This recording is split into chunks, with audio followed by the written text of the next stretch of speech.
This and the next year, the RTS genre is having a large amount of new games coming up.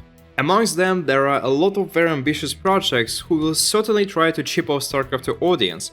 However, isn't it strange that StarCraft 2 is already 14 years old and yet there's been no other RTS that successfully managed to overcome it? Today we'll talk about why it's highly unlikely to happen. There are a few reasons for that, and no matter how successful Stormgate or Zero Space are going to be, I would say, I might be wrong by the way, but it will never be the same scale and size as it was with StarCraft, and hence, I really doubt there is gonna be a super big resurrection in the RTS genre. First of all, let's take a look just at the numbers. StarCraft 2 development cost was estimated to be around 100 million US dollars, and that's a really high number for an RTS game. Moreover, back in 2010, this was enough money for any AAA project, and it's no surprise StarCraft 2 has so much quality in every piece of it, from competitive multiplayer and engine to the iconic intro that we all love. The closest competitor to StarCraft 2 is Stormgate, which managed to collect between 35 and 45 millions, which is still twice less than StarCraft 2 had 14 years ago, and adjusted for inflation, this difference is going to be even more. Other than that, there are no similar RTS games who can boast of with such a high budget, and even Stormgate, the game that has, in my opinion, the best shot, still draws a lot of criticism from StarCraft 2 fans. Nevertheless, even with less money you can still make a beautiful masterpiece, but the problem is that the expectations that StarCraft 2 fans hold. Every new RTS is immediately compared to StarCraft 2 that had much better funding and a well-experienced team, which results, most of the time, in an unfavorable comparison to any new product. The standard is set so high, it's really incredibly difficult to overcome it. It's also the hostility of almost every RTS community that makes it kinda difficult for new games to successfully emerge and establish a nice player base. While obviously some criticism is warranted, a lot of people just shit on any RTS game that is not their favorite RTS game, and the level of elitism is really high amongst the ranks of RTS fans. And as a StarCraft 2 fan myself, I also used to look down on many other games, and this attitude and scrutinized comparison is another factor that damages the new games trying to enter the RTS space. Another problem lies in the popularity of the RTS genre itself. While we see a certain resurrection of it, the original concept that was established by games such as StarCraft, Command & Conquer and Age of Empires and many others is no longer as popular as it used to be in the 90s. If you just take a look at the numbers, the market share of PC gaming is shrinking a bit every year, and PlayStation or Xbox is just more affordable than a top-notch PC.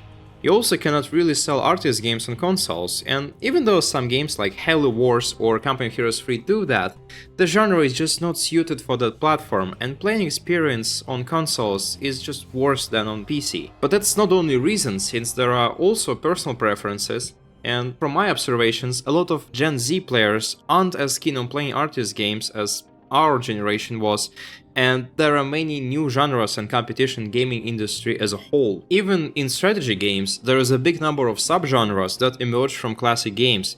Now, 4X strategies such as Hearts of Iron 4 get a much bigger player base. Classic RTS games are just very demanding, especially in multiplayer, which doesn't really make them more appealing to a casual audience. This is also one of the reasons why developers aren't keen on making sequels to the well-established RTS franchises. You have less platforms to sell and less fans to sell to. Even though RTS fans are mostly adults ranging between 20 and 40 years old, which means they have enough money to afford any new game and even any paid DLC or other content in it, the numbers aren't really looking as good as with other genres. The last issue I commonly see is how people approach the RTS genre. The perspective on many games like StarCraft, Warcraft and even Age of Empires has been like, these games are only for tryharders and those who wanna grind the ladder, achieve Grandmaster League and conquer esports. And you've probably seen thousands of memes and just posts about StarCraft 2 being the most difficult game in the universe. And while I kinda agree with that, the game doesn't amount only to its multiplayer part. Every RTS game has a lot of things that could be very interesting for the majority of the players. This includes campaigns, custom maps and just team game modes. They are not hard and sweaty and there's a lot of fun you can get from playing all of them, but it's almost always not a priority for many RTS developers.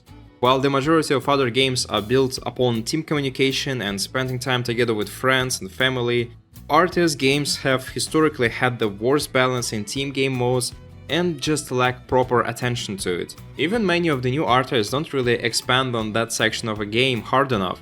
StarCraft 2 was also famous for its rich lore, the universe, and free races with backstory and many cool things around the plot. It's an interesting subject to dive into, and it's also a way to monetize your game after release. You can sell DLC campaigns, new missions, co-op maps, and so on. And StarCraft 2, by the way, had an immense success with co-op mode, which had a sizable chunk of the community playing it. This is probably the only place where any new RTS game can successfully overcome StarCraft 2.